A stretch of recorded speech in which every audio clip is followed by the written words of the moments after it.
Tu man vari izstāstīt, zini, kā es tagad pa tevi atradu, uzzināju, es biju tā kā šokā. Jo es pirms 4 mēnešiem sāku crossfitā nodarboties, man tāds sāku ieinteresēt, nostījos, principā, 8 gadus crossfit games, arī tevi.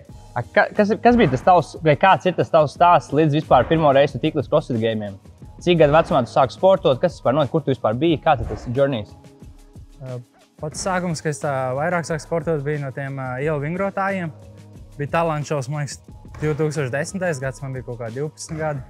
Tad jau tā ielu vingrošana vien vairāk apmeklēja kaut kādas viņu sacensības, kur jāpievelkās uz reizēm, dipi uz reizēm, kaut kādas trepas iet uz augšu, tāda veida sacensības. Tad jau paši sākām tur aktīvi taisīt tādu saldus ielu vingrotāju kustību saldu, braukājām pa skolām, uzstājāmies arī ar priekšnesumu, tur visādas trikus rādījām uz stieņiem, arī visādas spēka elementus.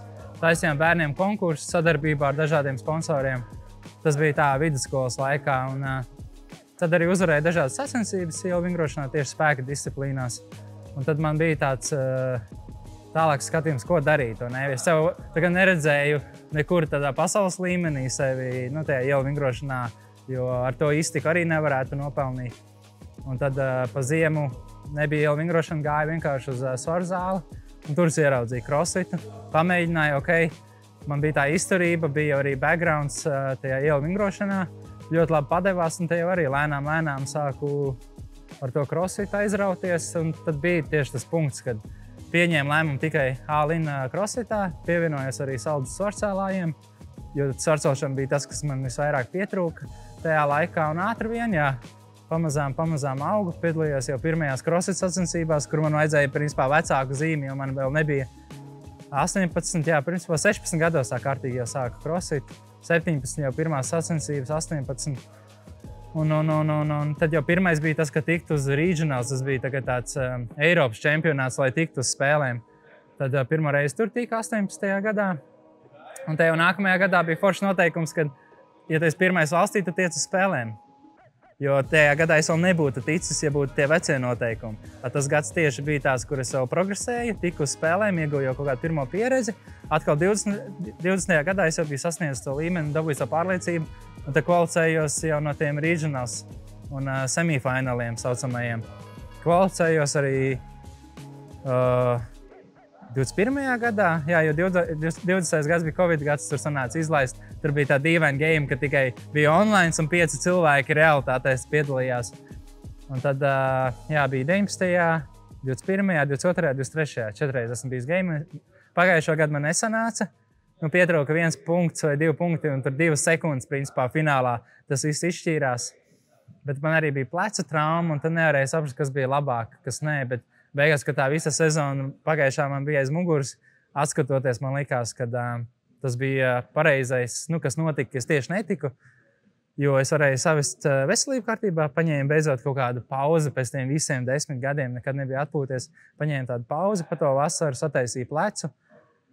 Tad bija rehabilitācija un vairāk izbaudīju vienkārši to sportu. Arī sāku tur braukt velomaratonā, kaut ko tādu pamainīju. Un arī tās spēles bija mazliet bēdīgas. Tur viens atlēts nomira peldēšanā, un tam man likās, viņas visas aizgāja tā, ka daudz atteicās, negribēja vairs piedalīties, izstājās, un tad tās spēles nebija vairs. Tie rezultāti nevienam nerūpēja, principā, tādā ziņā. Ko domā par to, ka tieši tā notika, viens spēlētājs, diemžēl nomirst peldos? Jā, tur grūti pateikt. Tur bija gan tie lifeguardi, bet viņi īsti nepievērsa uzmanību. Un no otras puses viņš bija waterpolo peldētājs un viens no labākajiem peldētājiem. Un es viņu peldēju kopā, viņš ļoti labi peld. Waterpolo tieši stāv uz vietas, viņa kustās, lai cik grūti būtu viņš. Es nezinu, kas tur notika. Tur kaut kas bija vairāk, ne tikai sagurums. Es domāju, kaut kāds liktenis vai kas, es nezinu. Vienkārši tā bēdīgi beidzās. Un, tur daudzi viens uz otru rādīja, kurš vainīgs, bet tādā situācijā, tāds viss palika. Un no tā punkta, crossfits mazliet tur nevarēja pieņemt īstas lēmumus, nevarēja uzņemties atbildību. Neviens no galvenajiem nebija tāds uzņēmīgs, kurš nāca un runāja. Un tāpēc arī tas crossfits zaudēja savu tādu tā kā mazliet cieņu un to popularitāti. Mums vēl sācies, ne? Davai, man es izdevu. Tev jākāp tur. Kas ir? Tu nāc šeit un vēl cilvēnies. Tā, nav valsts. Miks jau filmēs, aiziet. Mums ir This is it. This is it. Nu labi, vismaz vienu nopilnē. Vispār nav tik viegli šitā.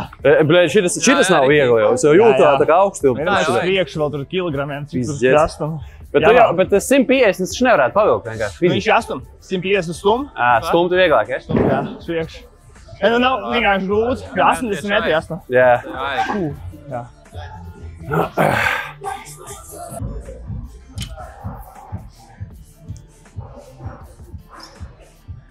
Bļēd. Labi, šitas jau ir jāmāk normāli darīt. Ja nekad nepateiks, nebija tik maziņš, bet tāda jauda kājām. Cik gadus? Tieši crossfitu 11 laikam. Cik tev gadi ir? 27? Es sāku ar 12 gados ielu vingrošanu.